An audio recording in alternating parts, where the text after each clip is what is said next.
Next topic है हम लोगों के पास लास्ट में, दैट इज लाइकिंग। और ये लाइकिंग जो है ये मैंने आपको तब भी पढ़ा रखा है जब मैं फंजाई का इंट्रोडक्शन दे रही थी। फिर एक और क्वेश्चन अराइज होता है, हमने वहां भी क्यों पढ़ा और हम यहाँ भी क्यों सीख रहे हैं। हमने वहां इसलिए पढ़ा था क्योंकि फंजाई पढ़ाने के बाद बच्चों को ये बात और ये चीजें भी समझानी होती है कि जो फंजाई है वो जितने नेगेटिव रोल में समझा जाता है, जरूरी नहीं है कि हर जगह उतने ही नेगेटिव रोल में नजर आए। पहली चीज तो ये।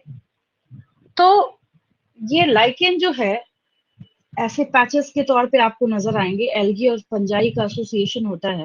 तो सबसे पहली बात जो मैंने आपको सिखा रखी है और जिन बच्चों के लिए नया है, तो फ्रेश मैं बिल्कुल बताती हूँ कि अगर आज के बाद से कोई आपसे पूछे लाइकेन का क्या मतलब समझते हो, तो lichens are symbiotic association of algae and fungi. Symbiotic का मतलब दोनों को एक दूसरे से बराबर बराबर फायदा होगा, जिसको हम अगर पॉपुलेशन इंटरैक्शन के लैंग्वेज में बात करें तो इसको प्लस प्लस सिंबल से डिनोट किया जाता है। ठीक है। तो ये एल्गी और फंजाई का ऐसा एसोसिएशन है जहां पे एल्गी को उतना ही फायदा होता है फंजाई से जितना फायदा की फंजाई को एल्गी से होता है। अब फंजाई को क्या फायदा होगा या क्यों होगा ये कोई भी समझ सकता है। रीजन क्या है कि एल्गी फोटोसिंथेसिस करता है, फोटोसिंथेसिस करेगा तो फंजाई जो है वो न्यूट्रिशन लेगा एल्गी से। Fungi get nutrition from algae because algae are photosynthetic. ठीक है। तो ये कोई भी समझ सकता है कि भाई फंजाई क्या हेल्प ले सकता है एल्गी से। बच्चों को डाउट ये आता है भाई फंजाई क्या करता होगा एल्गी के लिए। तो एल्गी क्योंकि फोटोसिंथेटिक है तो ये सारे ऑर्गेनिजम्स का फेवरेट है ये। मतलब अगर छोटे छोटे जो ऑर्गेनिजम्स हैं अगर उनको फीड करना हो तो सबसे पहले किसको वो कंज्यूम करेंगे, जो एल्गी है उसको वो कंज्यूम करने का काम करेंगे। ठीक है।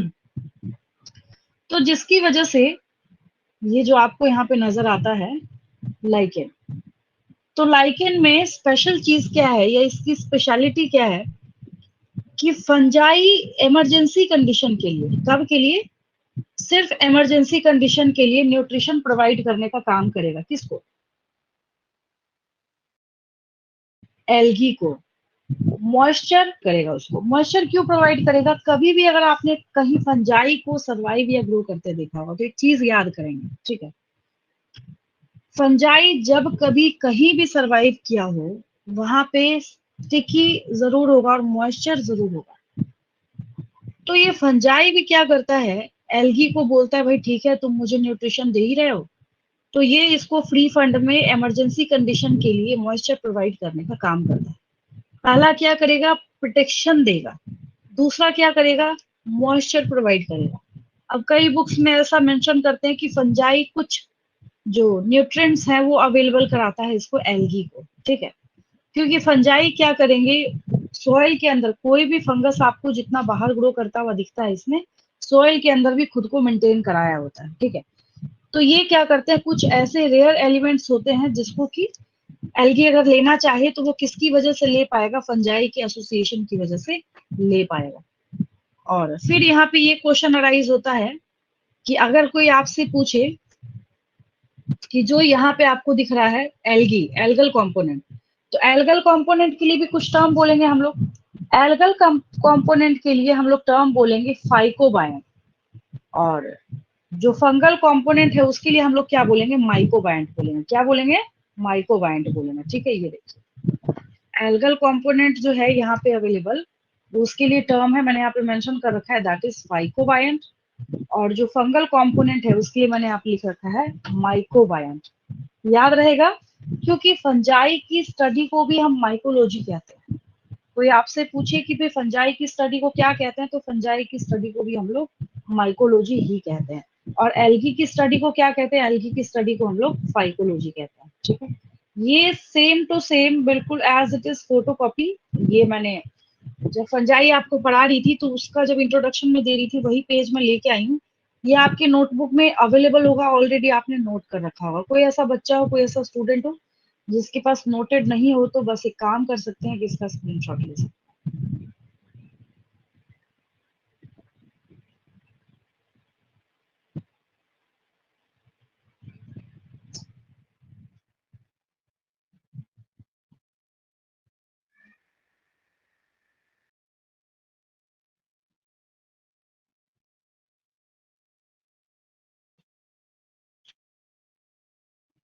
चलिए इसका स्क्रीनशॉट ले लेंगे।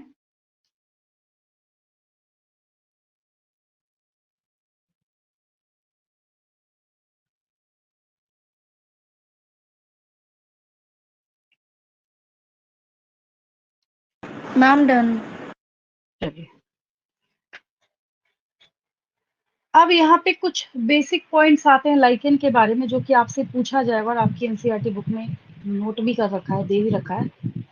लाइकेन आपको कभी भी ना पोल्यूटेड एरिया में ग्रो करता हुआ कभी नहीं दिखेगा, ठीक है। तो यहाँ पे आप नोट कर लेंगे, lichens do not grow in polluted areas, कभी भी नहीं आपको ग्रो करता हुआ दिखेगा। Hence they are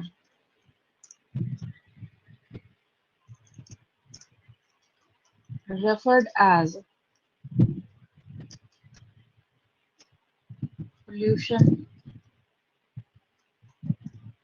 indicators। इनको बहुत अच्छा पोल्यूशन इंडिकेटर्स माना जाता है। आगे जब 12th क्लास में मैं आपको इंडस्ट्रियल मेलानिज्म सिखाऊंगी इवोल्यूशन के चैप्टर में, वहां भी आपको इसका यूज होगा। लाइकेंस के बारे में हम लोग बात करेंगे कि कैसे लाइकेन का नंबर ज्यादा हुआ, तो फिर हमने समझा कि अच्छा वहां पे पोल्यूशन जो है वो कम है। जैसे अगर आप रूरल एरिया में जाएं, विलेजेस में जाएं, तो वहां पे इन लाइकेंस का नंबर आपको देखने को मिलेगा। लेकिन अगर आप मेट्रो सिटी में जाके जहाँ पे बहुत ज्यादा पोल्यूशन है, वहां पे अगर आप लाइकेंस को ढूंढने की कोशिश करें, पहली बात तो मिलेगा नहीं और आपको पता ही नहीं चलेगा लाइकेन होता क्या है। जब आप समझ ही नहीं सकते, देख ही नहीं सकते, तो आप कैसे उसको आइडेंटिफाई करेंगे कि यही क्या है, लाइकेन है यहाँ पे, ठीक है। तो इतनी मेहनत के बाद और बहुत ही एक एक टॉपिक जो है वो सुपर सुपर सुपर डेप्थ में जाके मैंने आपको बायोलॉजिकल क्लासिफिकेशन कराया है। मेरे ख्याल से ये ऐसा बैच है जिसमें बायोलॉजिकल क्लासिफिकेशन में मैक्सिमम पीरियड गए हैं, ठीक है। फिर भी आप अपनी तरफ से एक बार बुक में आप भी जब पढ़ाई कर रहे होंगे तो आपने जरूर वहां पे कुछ डाउट्स निकाल के रखे होंगे। अगर किसी बच्चे का कोई डाउट है तो वो पूछेंगे।